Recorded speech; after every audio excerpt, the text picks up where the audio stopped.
Hello everyone and welcome to my CS24 channel. I hope everyone is having a wonderful day.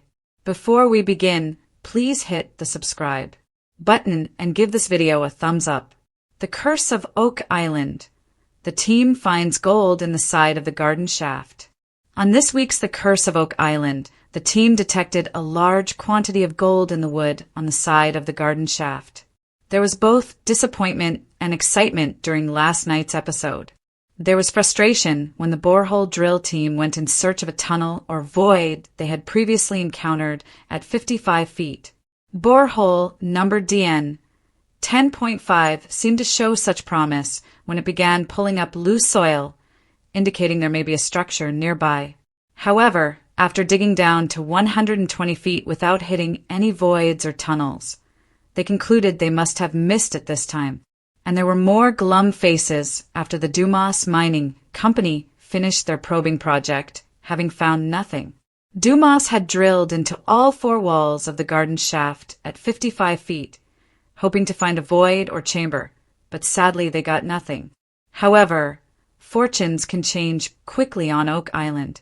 Metallurgy expert Emma Culligan had been tasked with analyzing a piece of wood taken from the side of the garden shaft during Dumas's drilling operation, and she had a surprise for the team.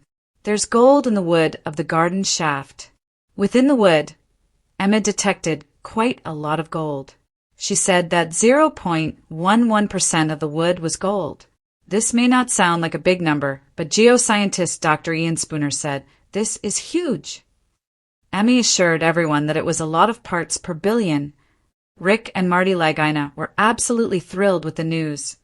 Emma got a round of applause, and suddenly the frowns were turned upside down. Ian knew exactly how to proceed. He recommended that they keep drilling, keep taking samples, and sooner or later, they will narrow things down to the location of the treasure. Meanwhile, on Lot 26, near the well that dates as far back as the 10th century, the guys had been examining an unusual old wall. The team was joined by forestry technician Peter Romke, who set about retrieving a core from the massive oak tree that was growing out of the wall. The core was sent to the lab to be dated, but Peter already estimated that the tree must be hundreds of years old. The team believes the wall predates the tree, so when they have the tree's age, they'll also have the minimum age of the wall. The mysterious wall on Lot 26 is throwing up surprises. The wall is different from others found on the island because of the technical skill used in its construction. It was clearly built by someone who knew what they were doing. Peter is also a bit of an expert on walls, and he theorized that the stones used for its construction may have been debris from tunneling. He saw the wall as a good way to hide evidence of tunneling. As the guys began dismantling the wall, looking for clues, they noticed that a lot of the rocks had been cut or sliced from other rocks.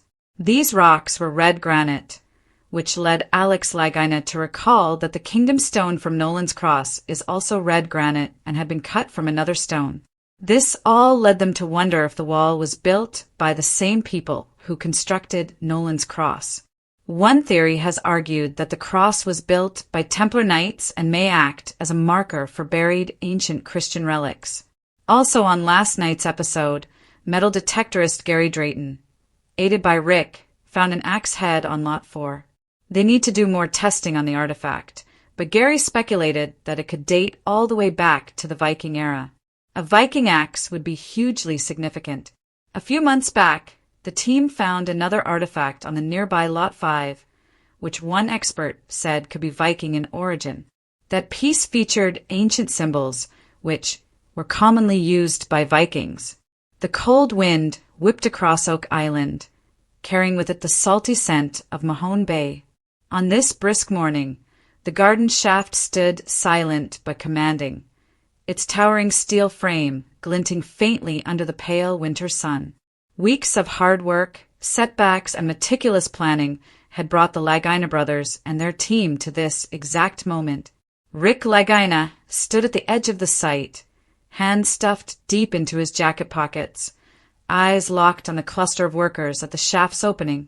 He had that look, half anticipation, half cautious skepticism, that fans had come to know well over the show's many seasons.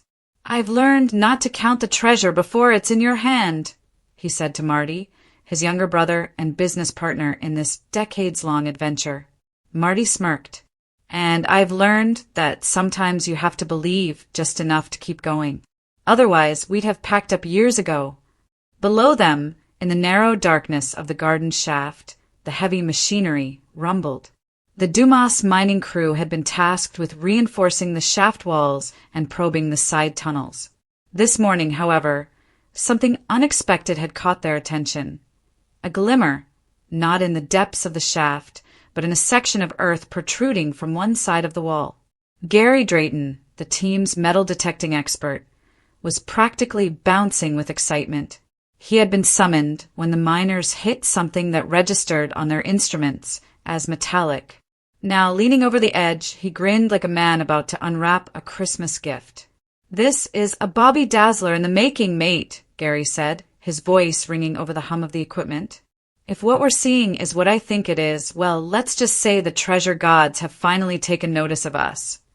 Charles Barkhouse, the team's historian and Templar enthusiast, wasn't far behind Gary. He carefully inspected the exposed section of earth with a flashlight. The beam caught something, a faint, dull shine, peeking from within the compacted dirt. "It's not iron," Charles murmured, voice tight with intrigue. "The color's wrong. That's gold. It has to be." Marty raised an eyebrow. "Gold? As in actual elemental gold?" "That's exactly what it looks like," Charles replied. "But we'll know for sure once it's out." The miners worked carefully, aware that even the smallest misstep could damage whatever lay hidden. The diggers peeled away layers of damp earth until, inch by inch, the object emerged, a nugget no bigger than a walnut, but unmistakably gold. Its surface was rough, not polished, and it seemed to have been embedded there for a very long time. Gary's eyes widened. "Oh, look at that beauty. She's a real stonker." Rick took the nugget gently from Gary's hand, turning it in the light. He felt the weight, the unmistakable density that only gold possessed. The reality of it began to sink in. After years of chasing clues, scanning maps, and enduring failed digs, here was something tangible, something real. "This changes the game," Rick said quietly. "It's not just evidence of gold traces in water samples anymore. This is physical proof, gold in the earth of Oak Island." Laird Niven, the team's archaeologist, examined the surrounding soil structure. "What's interesting," he said, "is that this nugget wasn't lying loose in a pocket.